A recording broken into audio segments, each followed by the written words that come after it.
Bienvenue dans cette nouvelle vidéo. Aujourd'hui je suis parti sur un petit truc un peu sympa. En fait j'ai retrouvé des vieilles photos que j'avais faites et je me suis dit ce serait hyper intéressant de te montrer des photos qui ont 7-8 ans je pense pour la plupart et que tu puisses voir un petit peu d'où je suis parti, qu'est-ce que je faisais à l'époque et qu'est-ce que je fais aujourd'hui.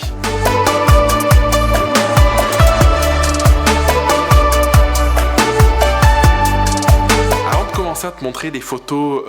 que je faisais à l'époque. Je vais te parler aujourd'hui de ce que je faisais. Je suis photographe de portrait. Aujourd'hui dans mon activité de photo, les séances que je propose, c'est des séances autour de la confiance en soi, c'est des séances reconnexion, c'est le nom de mon offre. Et du coup c'est du portrait, que ce soit du portrait habillé, en lingerie ou du nu, pour aider les personnes, les femmes proprement parler, à se connecter un petit peu à elles, à dépasser aussi certaines blessures qu'elles peuvent avoir, certains schémas de vie qu'elles peuvent avoir, et les aider à regagner confiance en elles. Donc je fais ce type de photos là aujourd'hui que tu peux voir là qui défilent. C'est des photos tu vois en lumière naturelle, c'est des photos où je vais chercher à avoir un rendu qui est à la fois esthétique, qui correspond à la personne, qui correspond à mon style, qui a une forme de douceur aussi et qui permettent aux personnes de lâcher prise, qui permettent aux personnes de se reconnecter, d'accepter leur corps, d'accepter parfois leurs complexes, d'accepter aussi d'avoir plus confiance en elles grâce à tout ce qui va se passer pendant la séance, grâce à l'image d'elles-mêmes. Avant d'en arriver là, je suis passé par plusieurs étapes et du coup c'est ce que je veux te présenter aujourd'hui. Voilà, c'est la première photo que je décide de te montrer, de te présenter. Si t'as regardé d'autres vidéos sur la chaîne, tu sais que j'ai eu un studio photo pendant quelques années et pendant un moment j'ai fait du studio et du coup ça me fait rire de voir cette photo parce que bon techniquement elle pourrait être améliorée parce que j'aurais pu avoir une lumière qui est plus travaillée, là c'est un flash direct donc c'est pas hyper sexy mais bon c'est pas dégueu non plus, bon le cadrage, il y a un petit peu de place en haut, c'est pas le truc le plus ouf mais surtout ce qui me fait marrer c'est que du coup ça correspond pas du tout à mon style, ça correspond pas du tout à ce que j'ai envie de véhiculer, ce que j'ai envie de faire aujourd'hui. Et à l'époque en fait ça me fait rire parce que à l'époque je prenais un peu ce qui venait et là c'était une séance que j'avais fait avec la fille d'une amie et il y avait ce petit garçon qui était le fils d'une amie à elle et du coup on avait fait cette séance là et en fait ça me faisait marrer parce qu'elle m'a dit bah, j'ai envie de faire ça et aujourd'hui clairement donc c'est plus le style de photo que je fais, c'est plus le style de photo que je ferai parce que j'ai envie d'un truc naturel. À l'époque je m'écoutais pas trop, j'étais pas trop connecté à moi et du coup on me disait bah, j'ai envie de ça me faisait marrer, je le faisais donc c'est important aussi d'être dans le flow mais tu vois pour te montrer que j'ai fait ce genre de photo là qui me correspond plus du tout aujourd'hui mais j'ai dû passer par là pour faire ce que je faisais. Un autre exemple, ce coup-ci en mariage, ça c'est les photos que je faisais à mes tout débuts. Je me suis lancé en 2012, je crois que ce mariage là c'est 2013, tu vois, donc c'est il y a 8-9 ans. Bon la photo techniquement elle est pas dégueu parce qu'avant de me lancer dans la photo, je prenais des cours de photo, j'étais dans un photo club donc je maîtrisais à peu près la technique. Par contre l'énorme différence je trouve entre ce que tu vois à l'écran là et ce que tu as pu voir dans l'introduction ou ce que je fais aujourd'hui, c'est dans la maîtrise de la lumière, dans la maîtrise du fait du posing, du fait de guider les clients et dans l'émotion. Là je trouve que cette photo c'est trop téléguidé avec les bras comme ça ou devant cette bâtisse, en plus il reste la boîte aux lettres sur la seconde photo, tu vois, ce qui est clairement pas un truc à faire, je la supprimerai aujourd'hui, je l'enlèverai sur Lightroom, mais du coup j'ai dû en passer par là, par avoir des trucs très figés, des trucs un peu stéréotypés. Une réalité aussi c'est qu'il y a une dizaine d'années c'est un peu des photos qui se faisaient malgré tout, tu vois, donc mea culpa, j'ai fait ça et aujourd'hui clairement ça correspond pas du tout à mon style, même si je fais plus de mariage, le mariage je cherchais à créer une connexion, je cherchais à créer vraiment un truc qui était assez fort entre les personnes, entre elles, pour arriver à les connecter, pour arriver à avoir de l'émotion. Je pense que j'ai pratiquement plus jamais fait de photos aussi loin que ce que tu peux voir là. C'est des photos qui étaient beaucoup plus près, beaucoup plus dans l'action. Parce qu'à l'époque, je me disais, bah, le mariage, il faut montrer un couple un peu de loin. Et j'avais cette image qu'on peut avoir aujourd'hui un peu en fine art, dans le décor, avec une petite mise en scène. Ensuite, ma vision du mariage, ça a été du mariage connecté, où on montre les émotions, on est présent dans la scène, on se connecte aux personnes, clairement, pour montrer vraiment ce qu'ils vivent en mode ultra reportage, ce qui n'était pas du tout le cas à l'époque. Et maintenant, je vais te montrer un portrait aussi dans cette vidéo. Donc c'est cette photo-là. C'est une photo d'une amie, Lisa. Je pense que la photo, elle doit avoir au moins 15 ans, si c'est pas plus. C'est un de mes tout premiers portraits en photo. C'était avec un spot de chantier. Je sais pas si tu vois, c'était les spots jaunes, là, les spots à halogène, un truc que je pense qui n'existe plus aujourd'hui. Et du coup, j'avais voulu tester de faire une image un petit peu serrée, tu vois, de faire un truc un petit peu violent. Et finalement, en fait, ce qui est intéressant, c'est que cette photo-là, quand je la regarde avec le recul, je la trouve quand même vachement bien. Pourtant c'est une des plus vieilles, c'est la plus vieille que je te montre aujourd'hui, c'est une plus vieille photo que je garde et je la trouve vachement bien parce que du coup j'aurais dû dû me dire à l'époque, tu vois, que j'avais un truc à faire dans le portrait. Je pense que c'est pas pour rien aujourd'hui que je fais plus que du portrait, parce qu'il y a un côté très sincère, il y a un côté très direct. Il y avait un choix, un parti pris esthétique que j'ai fait malgré moi à l'époque, parce que clairement j'avais aucune connaissance en termes de lumière, mais quelque chose de très frontal qui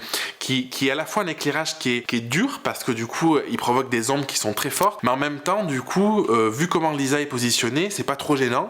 Bon, je reverrai un peu le cadrage aujourd'hui parce que la lèvre coupée en bas, c'est des choses qui me plairaient moins. Aujourd'hui je suis dans quelque chose qui est beaucoup plus dans du domaine de la douceur, mais du coup c'est une photo que j'apprécie, c'est une photo que j'ai fait, je te dis, il y a plus de 15 ans et que j'aime toujours encore aujourd'hui, et je pense que c'est parce que je suis passé par là. Faut savoir un truc quand même qui est important, c'est que dans mon histoire,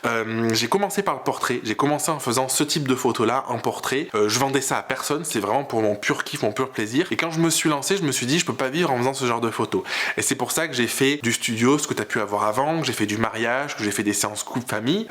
parce que je me disais pour vivre de la photo il fallait faire ce type de photos. Et aujourd'hui je suis revenu au portrait, je fais plus que ça, et du coup c'est ce qui me nourrit, et je me dis que c'est pas pour rien, parce que j'avais un style particulier déjà à l'époque, j'avais une envie particulière, j'arrivais à créer une connexion particulière, ce qui n'était pas le cas forcément avec les autres types de prestations, et du coup je suis quand même assez content de revoir cette photo aujourd'hui, parce que je me dis qu'elle a vraiment un sens par rapport à tout ce que je fais. Le dernier type de photo dont je voulais te parler aujourd'hui, c'est des photos que j'ai faites avant de me lancer dans la photo, donc il y a plus de 10 ans. C'est des photos en suspension, j'ai fait toute une série de photos en suspension avec des personnes qui étaient suspendues, donc c'est du photomontage, beaucoup de Photoshop,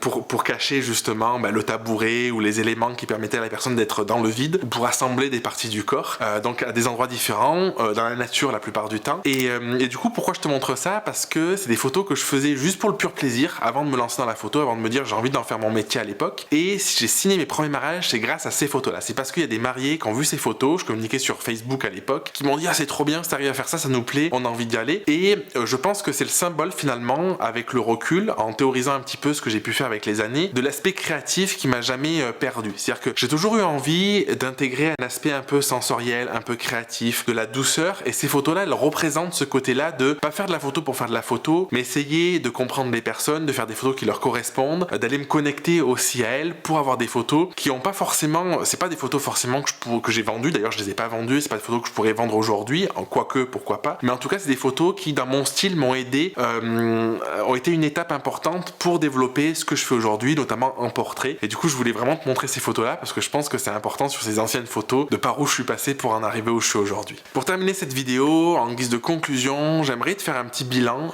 nostalgique sur ce que j'ai pu vivre en revoyant ces photos. Je pense que c'est important d'être indulgent avec soi-même, parce que aujourd'hui quand je vois ça, je me dis pour certaines, pourquoi j'ai fait ça, tu vois.